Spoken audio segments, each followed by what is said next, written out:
Hello friends, जय हिंद, वंदे मातरम। Welcome back to our YouTube channel.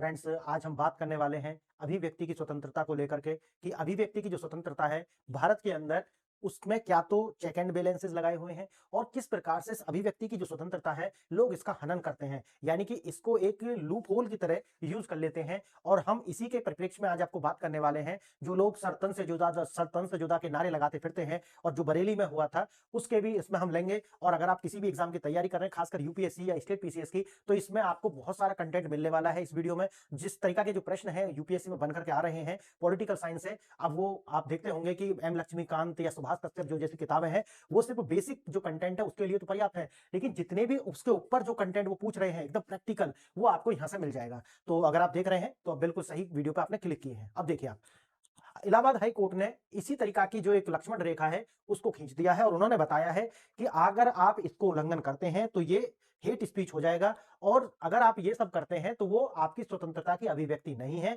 बल्कि ये एक हेट स्पीच है। और इसमें मैं आपको दो बात बताने वाला हूं। एक तो है जो कर्नाटक में हेट स्पीच बिल लाया गया है उसको लेकर के, और दूसरा है ये जो इलाहाबाद हाई कोर्ट ने एक जो निर्णय दिया है, जो एसडी करते घूम रहे थे कि सरतन से जुदा कुछ भी बात हो, सरतन से जुदा, तो उनके ऊपर भी जो नकेल कसने का काम जो है इलाहाबाद हाई कोर्ट ने किया है। अब ये सुप्रीम कोर्ट में जाएगा और सुप्रीम कोर्ट में जो बैठे हुए हैं सूर्यकांत जी, वो आप जानते होंगे कि उन्होंने कई बार बोल दिया है कि भाई मुझे झुकाने की कोशिश मत करना। तो जो न्याय संगत होगा, जो कॉन्स्टिट्यूशन के अंदर आएगा, वही वो वर्डिक्ट देने वाले हैं। और जो एसडीएसजे है, यानी कि सरतन से जुदा जैसे जो नारे हैं, वो हेट स्पीच है। और वो उनकी वजह से किस तरीका से जमीन पर जो है कितने लोगों का जो कत्ल हुआ है वो आप अच्छे से जानते होंगे, आप पीछे देखे होंगे। तो इसलिए ये जो नारा है इसको लेकर के भारत के जो न्यायालय है उनके कान खड़े हो चुके हैं और उन्होंने देख लिया है कि जमीन पर इसका जो क्रियान्वयन किस तरीका से होता है। तो आइए आज हम इसी पर बात करेंगे और पहला जो मामला है वो लेते हैं और वो दिया है इलाहाबाद हाई कोर्ट ने। ठीक है, तो पहले मैं आपको समरी बता देता हूं, उसके बाद चलेंगे। देखते हैं इलाहाबाद हाई कोर्ट, सरतन से जुदा अब देशद्रोह है। सरतन से जुदा का नाम अब देशद्रोह के अंदर आएगा। अदालत ने इस पर भारत की एकता और अखंडता के लिए सीधा खतरा माना है। क्या है कि उन्होंने माना है कि जो देश की जो इंटीग्रिटी है, ठीक है, जो देश की इंटीग्रिटी है उसके लिए ये जो नारा है ये खतरा है। आप इस तरीके, और ये आप जब ये सुप्रीम कोर्ट में भी जाएंगे तो इनको वहां पे भी यही फटकार लगने वाली है। ये कानून हाथ में लेने का सीधा आह्वान है। और ये भारतीय न्याय संहिता जो अभी बीएनएस आई है उसकी धारा 152, धारा 152 उसका क्या करती है, उल्लंघन, सीधा सीधा उल्लंघन करती है। तो इलाहाबाद हाईकोर्ट ने कहा कि अगर आप ऐसा नारा लगाते हैं तो ये क्या है, ये बीएनएस की धारा 152 को उल्लंघन करती है।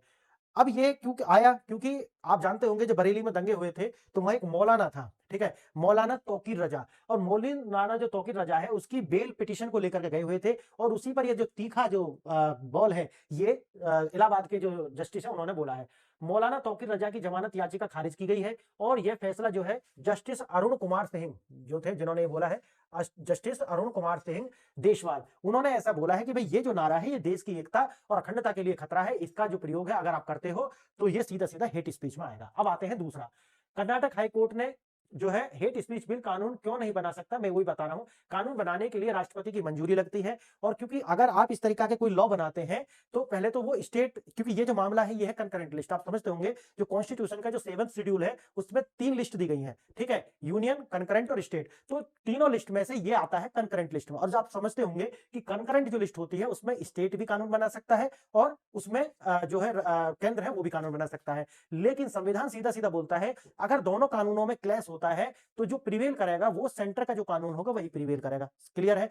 अगर राज्य इसमें कोई भी कानून बनाता है, अगर केंद्र में उस तरीका का कानून पहले से बना हुआ है या केंद्र कानून बनाता है, केंद्र कानून बना सकता है, अगर ऐसा कानून ये बनाते हैं कंकरेंट लिस्ट में, तो वो जाएगा राष्ट्रपति की मंजूरी के लिए। जब वो राष्ट्रपति की मंजूरी के लिए जाएगा तो ये जो बिल है, क्योंकि मैं इसके प्रावधानों पर चर्चा इसलिए नहीं कर रहा हूं क्योंकि अभी बिल है तो टाइम जाया होगा, उसका कोई मतलब बनता नहीं है। लेकिन ये जो बिल है ये कानून नहीं बन सकता, ये मैं आपको अभी स्पष्ट कर देता हूं। क्यों? क्योंकि ये जो बिल है ये राष्ट्रपति के पास जाएगा और राष्ट्रपति के पास जाने से ये अपने आप ही खत्म हो जाएगा। अब देखिए, अब इसमें होता क्या है कि जो श्रेयस सिंघल का जो केस आया था 2012, जिसमें आईटी एक्ट की जो धारा 66 ए जैसे जो प्रावधान थे उनको इसको निरस्त किया गया था, क्योंकि कहीं ना कहीं फ्रीडम ऑफ स्पीच जो है उसको ये बाधित कर रहा था। इसीलिए श्रेयस सिंघल केस में इसको जो है निल एंड वॉइड घोषित किया था, इनकी इसको खत्म किया था। यह कानून संवैधानिक जांच में टिके नहीं पाएगा और यह केवल एक रणनीतिक कदम है। मतलब वो ऐसा मानना है कि एक राजनीति की वजह से प्रेरित होकर के ऐसा उन्होंने बिल ला दिए हैं, लेकिन ये टिकने वाला है नहीं।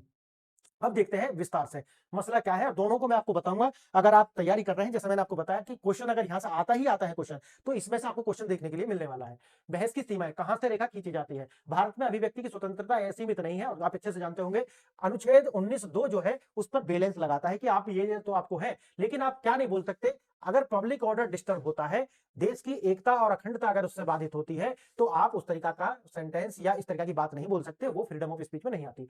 हाल ही में 2 घटनाओं ने इस संतुलन को केंद्र में ला दिया है। एक तो जो मैंने आपको बताया इलाहाबाद वाला, और दूसरा है जो कर्नाटक में हेट स्पीच बिल लाए हैं वो।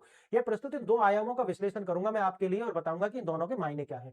पहला है जब जब नारा राष्ट्रीय सुरक्षा को कड़वी चुनौती देता है। पहला नारा है गुस्तावे नबी की एक ही सजा, सर्तन से जुदा, सर्तन से जुदा। ये गैंग बड़ा एक्टिव है। इनका क्या है कि ऐसा लगता है इन्हें कि आप जो है अगर ऐसा करोगे तो पब्लिक में एक अनार्की क्रिएट कर सकते हो, एक डर पैदा कर सकते हो। लेकिन ये भूल जाते हैं कि अब जो है वो टाइम बदल चुका है। या तो आपको बदलना पड़ेगा या तो आपको टूटना पड़ेगा, और कोई मतलब ही नहीं बनता। या तो आप बदल जाइए समय के साथ में, नहीं तो फिर आपको जो है क्या करेगा, कानून तो अपना काम करेगा, लेकिन लोग भी जो जिस तरीका से जागरूक हो रहे हैं वो इस तरीका की जो अनगन और बदतमीजी है उसे सहने के लिए बिल्कुल तैयार नहीं है। क्योंकि आपका जो इकोसिस्टम है वो भारत में ही नहीं पूरी दुनिया में चरमरा रहा है। इसीलिए आप इस तरीका की जो बेहुदी बातें हैं उनसे बाहर निकलिए।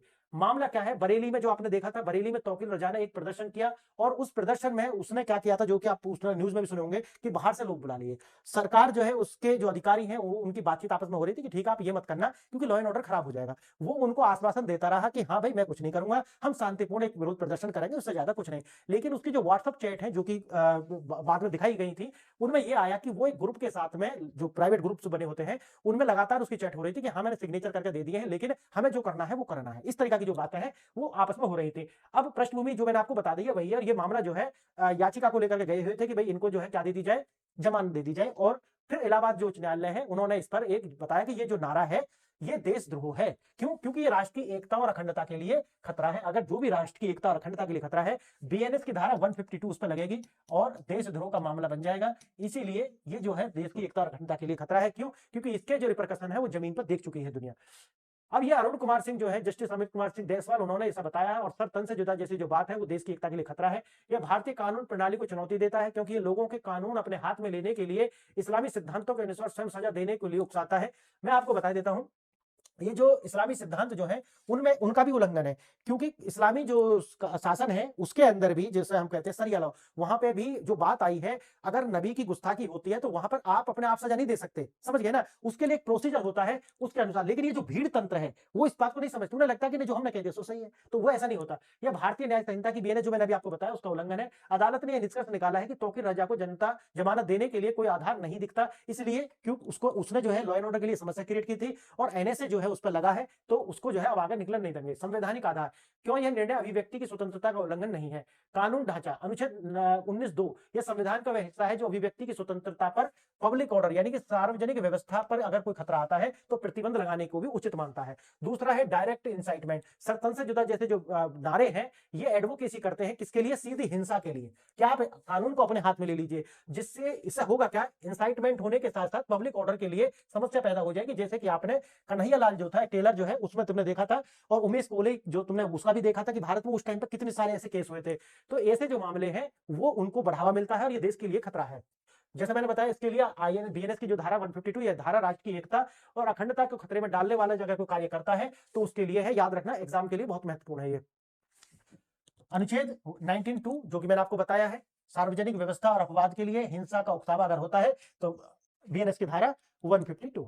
उसके बाद दूसरा बात है जो अभी कर्नाटक के अंदर आया है, राजनीति, जब कानून राजनीति को मृग तृष्णा बना लेता है तब जो है कर्नाटक जैसा जो मामला है वो सामने आता है। यह हेट स्पीच बिल जो वो लेकर के आए हैं उसमें कुछ ऐसे प्रावधान हैं जो कि डिस्प्रपोर्शनेट है, होने नहीं चाहिए। ठीक, अब क्योंकि मैं उनकी बात इसलिए नहीं कर रहा हूं क्योंकि अभी वो बिल है, एक्ट वो बनेगा नहीं, तो उसको ज्यादा याद करने से या पेपर में आएगा वो बिल्कुल भी काम का है नहीं, इसलिए मैं उसे छोड़ देता हूं। इस कानून ने कई लोगों में चिंता पैदा कर दी है क्योंकि यह एक अभिव्यक्ति की स्वतंत्रता पर व्यापक प्रतिबंध है। अब क्या है कि कर्नाटक में मैं जैसे बता रहा हूं कांग्रेस की सरकार है, क्योंकि जो कांग्रेस जैसी या कांग्रेस की जो सरकार है यानी कि वो लेफ्ट और फार लेफ्ट विंग की सरकार है। लेफ्ट विंग की जो सरकार होती है वो बात आपके अधिकारों की करती है, लेकिन साथ ही साथ वो सारे अधिकार अपने पास ले लेती है। याद रखना, जो भी लेफ्ट की सरकारें होती हैं वो करती क्या है, वो कहेंगे कि भाई आप जो है आपके अधिकार है, ये है वो है, लेकिन अधिकार की बात तो करेगी लेकिन आपके ऊपर रखकर करेगी, लेकिन सारे अधिकार आप खींच के रख लेगी। तो वही है उदाहरण है, उन्होंने ऐसा बिल बना दिया है कि भाई आप ये नहीं कर सकते, वो नहीं कर सकते, तो वो आकर के 90 जो बोलने की जो आजादी है वहां पर आकर टिक जाती है। और मैंने जैसे कि बताया अगर कॉन्स्टिट्यूशन में किसी लॉ में आपस में क्लैश होता है तो संविधान ही प्रिवेल करेगा वहां पर। ठीक, अब देखिए, लेकिन लेकिन कानूनी विश्लेषण से पता चलता है कि यह कानून जितना दिखता है उससे कहीं अधिक जटिल और समस्याग्रस्त है, जो मैंने आपको बताया। और ये श्रेया सिंघल का जो मामला था उसमें जो आईटी एक्ट की धारा जो 66A थी उसको भी इसी तरीका से रिपील किया गया था, और वही ये दिखाता है कि अगर संविधान और किसी भी कानून के बीच अगर कहीं क्लैश होता है तो संविधान ही प्रिवेल करने वाला है। पहली संवैधानिक बाधा संवृत्ति सूची क्रिमिनल लॉ। केंद्रीय कानून आईटी एक्ट जो मैंने आपको बताया था संसद द्वारा पारित एक राष्ट्रीय स्तर पर लागू है, कर्नाटक राज्य सरकार द्वारा प्रस्तावित स्थानीय स्तर पर है, और जैसे ही मैंने आपको बताया कि अनुच्छेद 254(2) के तहत राष्ट्रपति की सहमति इसमें लगेगी। किसके तहत? आर्टिकल भी याद रख लेना क्योंकि एग्जाम में महत्वपूर्ण है। 254(2) के तहत, क्योंकि केंद्र पर ऑलरेडी एक आईटी एक्ट बना हुआ है। अगर उसी तरीका का एक्ट आप लाते हो तो मैंने जैसे कि बताया है कि जो केंद्र का कानून है वही प्रीवेल करने वाला है। और अगर आप लाते हो, और वैसे भी किसमें है, ये कंकरेंट लिस्ट में है, तो कंकरेंट लिस्ट में ये है तो ये राष्ट्रपति के पास जाएगा, और राष्ट्रपति इसको क्या कह देंगे कि नो। नो मींस नो, ठीक है।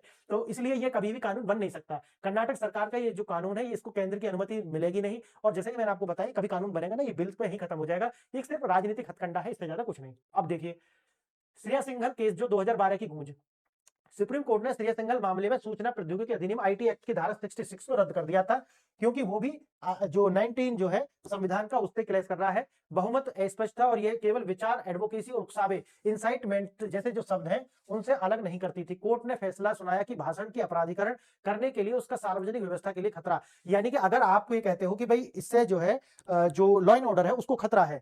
अब इंसाइटमेंट है, देखो ये वाला वर्ड आ रहा है ना, उकसावा, ये वाला उकसावा, तो उन्होंने ये कहता है कि अगर आप ये बोलते हो कि इसका जो भाषण है या इसके द्वारा जो भी कमेंट किया गया है या अपनी जो बात रखी गई है वो क्या करती है, इंसाइटमेंट करती है, यानी कि पब्लिक ऑर्डर के लिए समस्या पैदा करती है, तो उसके लिए उन्होंने बताया कि ऐसा अगर है तो वो जमीन पर जब तक उसकी उसकी एप्लीकेशन नहीं दिखती तब तक उसको हम क्या नहीं मान सकते, इंसाइटमेंट नहीं मान सकते। अब समझिए, यानी कि जो धारा 66 है वो इसीलिए रिपील किया गया कि अगर आपने कोई कमेंट किया, कमेंट करने पर अगर उसका जमीन पर कुछ भी रिपरकेशन नहीं आता, उदाहरण के लिए ये एसडीएसजे वाला जो है, एसडीएसजे यानी कि सरतंत्र से जुदा ये जो मामला है, इसमें अगर इसके लगने से अगर पब्लिक नीचे इतने उग्र नहीं होती कि वो जो है पब्लिक जो ऑर्डर है उसके लिए समस्या क्रिएट करे, जैसे कि उमेश कोले और ये जो उदयपुर वाला जो केस हो कन्हैया लाल का, तो ये नारा दिक्कत नहीं देता। क्यों? क्योंकि अभी जैसे कि मानो कोई नारा आप लगा रहे हो, वो नारा किसी भी तरीका की पब्लिक ऑर्डर जो है उसके लिए समस्या क्रिएट नहीं कर रहा, तो फिर आप इसको इंसाइटमेंट नहीं मान सकते। समझ गए मेरी बात? इसीलिए उन्होंने ये बोला है कि ये जो नारा है ये तो इंसाइटमेंट करता है, लेकिन ये जो श्रेया सिंघल वाला जो रिपील किया था, जो इसके अंदर केस जो आ रहे थे बार बार वो ऐसे आ रहे थे कि उनको आप इंसाइटमेंट बोल नहीं सकते, तो पॉलिटिकल हथियार बन गया था कि जो भी चाह रहा है पॉलिटिकल, अगर किसी पार्टी के खिलाफ कोई बोल रहा है तो वो इसके अंदर तुरंत उसको अंदर कर देते थे, तो इसलिए इसको रिपील कर दिया गया। अब एसडीएसजे वाला मैंने आपको बताया वो इसीलिए लाया गया है क्योंकि इसकी जो इंसाइटमेंट है उससे नीचे जो जमीन पर लॉ एंड ऑर्डर के लिए समस्या क्रिएट हो रही थी, इसीलिए इसको जो है इलाहाबाद हाई कोर्ट ने क्या बोल दिया कि ये देशद्रोह है, और अगर ये सुप्रीम कोर्ट में जाएगा जो मैंने आपको बताया है तो ये जो है उनको हाँ भी फटकार यही लगने वाली है। कोर्ट ने फैसला सुनाया कि भाषण को अपराधीकरण करने के लिए उकसाया सार्वजनिक व्यवस्था के लिए बहुत बड़ा खतरा, ठीक है, स्पष्ट होना चाहिए तभी माना जाएगा कि ये इंसाइटमेंट है। जब तक पब्लिक खतरा नहीं बनता, ठीक है, तब तक नहीं माना जाएगा। देखिए कर्नाटक का नया विधेयक लगभग उन्हीं प्रावधानों को दोहराता है जिन्हें अदालत ने पहले ही असंवैधानिक घोषित कर दिया है। मतलब कौन सा? यानी कि वो दोबारा से कान पकड़ रहे हैं वो 66 वाला, नहीं समझे, यानी कि घुमा करके वो 66 को ही लाना चाह रहे हैं, जबकि मैंने आपको बताया है कि केंद्र लेवल पर जो इंफॉर्मेशन टेक्नोलॉजी एक्ट जो है वो ऑलरेडी बना हुआ है, तो अगर ऐसा करते हैं तो ये कानून कभी बन नहीं सकता। तो बहुत सारे लोग हैं इसे लेकर के चिंतित थे कि भाई क्या हो जाएगा अगर ऐसा बिल आएगा, तो फिर तो बहुत समस्या क्रिएट हो जाएगी, तो कुछ नहीं होने वाला इससे। कानून के पीछे का असली खेल जो है वो क्या है, मैंने जैसे कि बताया, एक सिर्फ पॉलिटिकल हथियार है कि लोगों को भाई हम कुछ कर रहे हैं ना, जब कुछ ना हो तो कुछ करते हुए दिखना चाहिए। या कानून बनाने की वास्तविक उद्देश्य कानूनी नहीं है बल्कि पूरी तरह राजनीतिक है। इसका लक्ष्य राहुल गांधी को संतुष्ट करना और अपनी मुस्लिम मतदाता कॉन्स्टिट्यूएंसी को अपील करना है, ठीक है।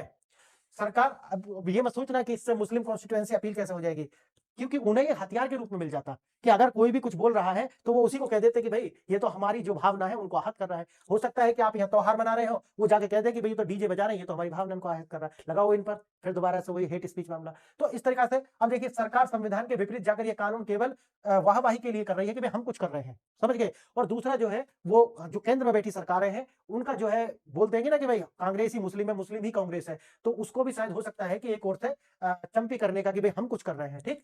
वे जानते हैं कि यह कानून कानूनी जांच में टिक नहीं पाएगा, लेकिन राजनीतिक लाभ तत्कालिक जो है वो मिल सकता है, इसलिए ऐसा कर रहे हैं। और दूसरी एक चीज और मैं आपको बता दूं कि कर्नाटक के अंदर जब सरकार बनी थी सिद्धरामैया की, उस टाइम में ये हुआ था कि वो 2.5 साल ही मुख्यमंत्री रहेंगे, और 2.5 साल जो है वो दूसरे लोग जो है वो मुख्यमंत्री रहेंगे जो पार्टी तय करेगी, ठीक। लेकिन अब 2.5 साल हो चुका है, तो सरकार को जो है इस तरीका के बिल ला करके थोड़ा उथल पुथल रखो, ठीक है। और जो केंद्र की जो बैठी सत्ता है इनकी, जो राहुल गांधी जो है, जो परिवार है, उनको खुश करके रखोगे नहीं, सीतारामैया ये ज्यादा अच्छा कार्य कर रहे हैं, इसीलिए इनको बने रहना चाहिए। बस कुछ ये फेवरेटिज्म टाइप का कुछ है। निर्णय न्यायिक स्पष्टता बनाम राजनीतिक भ्रम। इलाहाबाद हाईकोर्ट न्यायिक कार्रवाई जो मैंने आपको बताया है, उन्होंने सही से करा है, और वही है कि ये जो है दूसरा जो बिल आया है वो क्या है, सिर्फ एक पॉलिटिकल लेजिस्लेशन है, इससे ज्यादा कुछ भी नहीं है, वो टिकेगा ही नहीं। आधार क्या है, पॉलिटिकल गेन है। और मैंने जैसे कि बताया, फोकस क्या है, कोई परिभाषा नहीं है, कोई स्पष्ट वो नहीं है कि हेट स्पीच किसे मानोगे, कोई परिभाषित करो कि भाई ये हेट स्पीच है। बस एक वेग सी टर्म जो है, जो वेग सी टर्म 66A में ही वही ला करके चिपेट दी है, और उससे कुछ होने वाला है नहीं। संवैधानिक संरचना कमजोर होती है, ऐसा कुछ बताया है, और मेरा नहीं लगता कि इससे जो है ये आगे टिक पाएगा। यह कानून लागू नहीं हो सकता, जैसे मैंने आपको बताया है, क्योंकि राज्यपाल का कदम, केंद्र की भूमिका और न्यायिक समीक्षा, 3-4 जगह ऐसी है कि अगर यहां से जाता है तो पहले तो राज्यपाल, ठीक, वही आएगा कि भाई वो सुप्रीम कोर्ट में लेकर गए थे ना कि भाई बिल को लेकर के बैठ जाते हैं, तो वही होगा कि पहले तो ये बिल लेकर के बैठ जाएंगे, क्योंकि इसमें इनको भी वीटो है। समझ गए मेरी बात, कि वीटो मतलब है कि पॉकेट वीटो, कि भाई आप चाहें तो वो राष्ट्रपति को भेजें और चाहें तो आप लेकर के बैठ जाए, खत्म। अगर भेज देते हैं तो राष्ट्रपति के पास भी ऐसा नहीं है कि उसको कब वो अनुमति देंगे, इसके लिए कोई टाइम टेबल नहीं हो सकता है कि राष्ट्रपति इसे लेकर के बैठ जाए। अब सपोज करो कि यार सारा कुछ बढ़िया रहता है, एक हाइपोथेटिकल सिचुएशन, तो अगर वो न्यायिक समीक्षा के लिए जाता है तो सुप्रीम कोर्ट तो पहले ही वो 66A को खत्म कर चुका है ना, कि भाई बताओ तो सही हेट स्पीच क्या है। तो ये जो है इसका कोई मतलब बनता नहीं है। ये विधेयक एक मृत पत्र है, जैसे मैंने आपको डेड लेटर है, इससे ज्यादा कुछ नहीं है।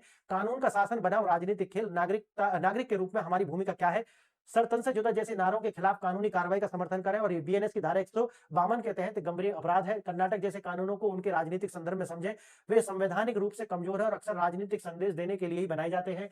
अभिव्यक्ति की स्वतंत्रता जो है वो संविधान में सर्वोपरि है, इसीलिए उसको आप बिल्कुल भी कर्टेल नहीं कर सकते, इसीलिए ऐसे जो कानून लाए जाते हैं वो टिकेंगे ही नहीं। क्लियर है। तो आज आपने इसमें जो समझाया मैंने आपके एग्जाम के लिए, और साथ ही साथ एक आप एजुकेटेड सिटीजन हो इसके लिए भी बहुत ज्यादा आवश्यकता है। तो फ्रेंड्स बताइए कि आपको ये लेक्चर कैसा लगा, और नेक्स्ट लेक्चर आप किस विषय पर चाहते हैं उसको भी आप कमेंट करें। कमेंट करने से रीच जो है हमारी बढ़ती है, इसीलिए आप कमेंट करें, लाइक शेयर और सब्सक्राइब अपने दोस्तों के साथ शेयर करें, और इस जो चैनल को उसको आगे बढ़ाने में हमारी मदद करें। तो आज के लिए इतना ही। अपनी वीडियो यहाँ तक देखिए, इसके लिए धन्यवाद, नमस्कार।